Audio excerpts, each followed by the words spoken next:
Hello everybody. I have just realized as I started filming this video that pretty much every video you've seen me in recently, I have been wearing this sweater, and that is just because it is actually the thing that I wear almost every day, except when I'm washing it. But other than that, hello, how are you? I hope you're doing well. Today's video is a reading update. I'm going to be talking to you about the books I'm going to be reading going forward. So let's jump right into this reading update very quickly, and it's not going to take very long at all because I have no reading update because I have not been reading recently. I haven't read a single thing. I have not read a single word of The Picture of Dorian Gray since I've moved into this shared house that I live in now. And that was, what is today's date? The 14th? Oh, it's Valentine's Day. Happy Valentine's Day for people who have a Valentine. Or have a Galentine, if you are doing Galentine's Day with your friends.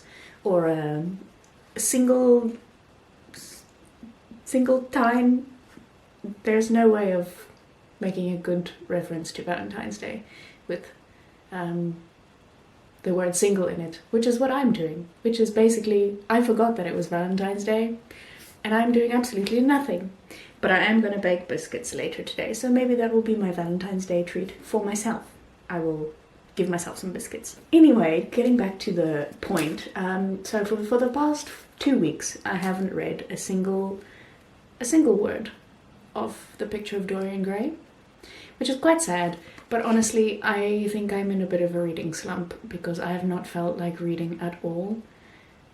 And also I've just been busy doing my job and also doing work for the arts festival that I'm involved in that's back in South Africa. And also watching Coronation Street. I've been sucked into that wormhole and I'm not going to be able to get back out again anytime soon. So I've been spending my time doing that mostly, and also going shopping and figuring out where the supermarkets are near me, and having to go do admin things with the municipality and whatever. You don't care about these things, it's fine.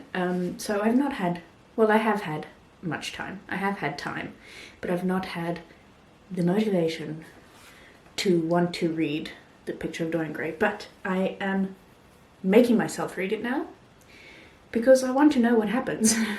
Because I basically stopped reading just as it started to get good, or just as stuff started to happen.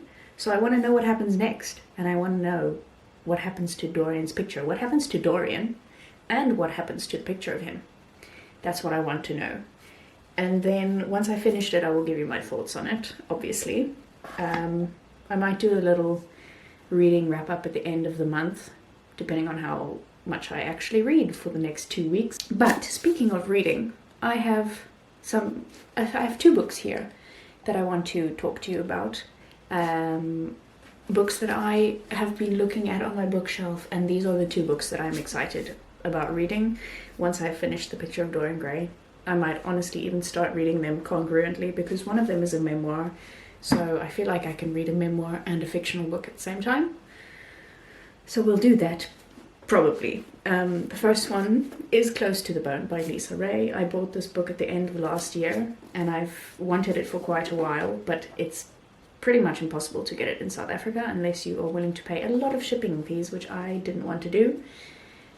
So I got it once I was in Germany because it's much more accessible to me here, and I'm very intrigued to read this. I'm just now realizing that Doubleday Canada, you publishers, the cover of the book is not as wide as the pages, so you probably won't be able to see this, but there's like this tiny piece of page sticking out outside of the book cover, and that bothers me because I feel like somebody didn't glue this on right or something. But anyway, I'm excited to read this memoir, and so that is on my list, and hopefully I will finish it before the end of the month and I can give you my thoughts. And then also The Waiter by Matias Faldbakken. I have been eyeing this on my bookshelf even when I was in South Africa. I have been thinking about reading this book. Honestly, ever since I bought this book, I have been thinking about reading this book. Actually, even before I bought this book. But whatever, that's fine. So this is another book that I'm really excited to read and will give you my thoughts on once I have read it. But let me read you the blurbs of these books so that you actually know what they're about, because I feel like I always tell you, oh, this is the book I'm going to read, but I never tell you what they're about. So let's do that now.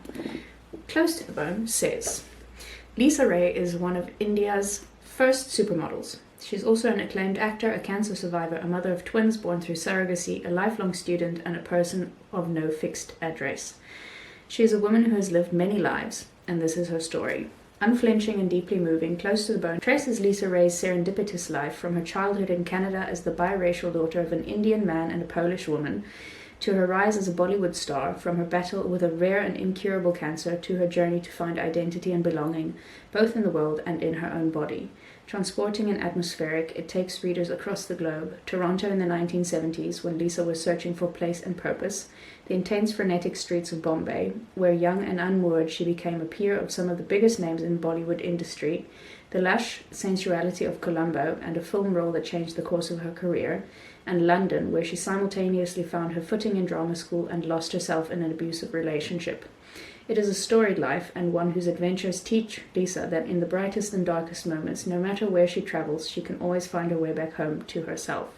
At once charming and wise, intimate and gut-wrenchingly honest, Close to the Bone is a revealing travelogue of the soul, a brave and inspiring story of a life lived on one's own terms. Even if you don't know who Lisa Ray is, I feel like just that blurb makes this book sound interesting to read. I feel like she's had such an interesting life, and I would like to know more, obviously. Then we have The Waiter. Welcome to The Hills, a restaurant stewed in tradition and clinging to the faded splendor of old Europe. A neurotic waiter tends to the desires of his clientele, aristocrats and artistes, wealthy widows and roguish entrepreneurs. He observes all their dramas with a wit as sharp as a filleting knife. Filleting knife? At table 10 sits the impeccable Mr. Graham, impatiently awaiting a special guest. When at last she arrives, young, beautiful, mysterious, she will prove to be a challenging new flavor, threatening both our waiter's nerves and the delicately balanced ingredients of the room. And the Mail on Sunday says this is a sly a sly amuse-bouche of a novel, deliciously rich. J. Ryan Stradal, who wrote Kitchens of the Great Midwest, wrote, "This book is a meal you won't want to finish." That sounds like the perfect blurb for this book. A meal you won't want to finish, because everybody knows those meals that are so good that you want to keep eating because it's so delicious, but you also don't want to finish eating it because you don't want it to be finished and you want to be able to eat it for the rest of your life. So I hope that really is what this book is, because I have high hopes for this book. I'm not going to lie, I do have high hopes for this book, and I'm really hoping that it lives up to my expectations, which I think it will, because I think it's translated from Norwegian, if I'm not mistaken. Yes. And I feel like Scandinavian authors always write really interesting books and have a very specific way of telling stories that is unlike any other authors from other places. And I have enjoyed all of the books by Scandinavian authors that I have read so far. So I hope this becomes one of them as well. So there we have my short and sweet and delicious reading update. I have honestly made myself excited to read again, which is great because I really haven't felt like reading for a while.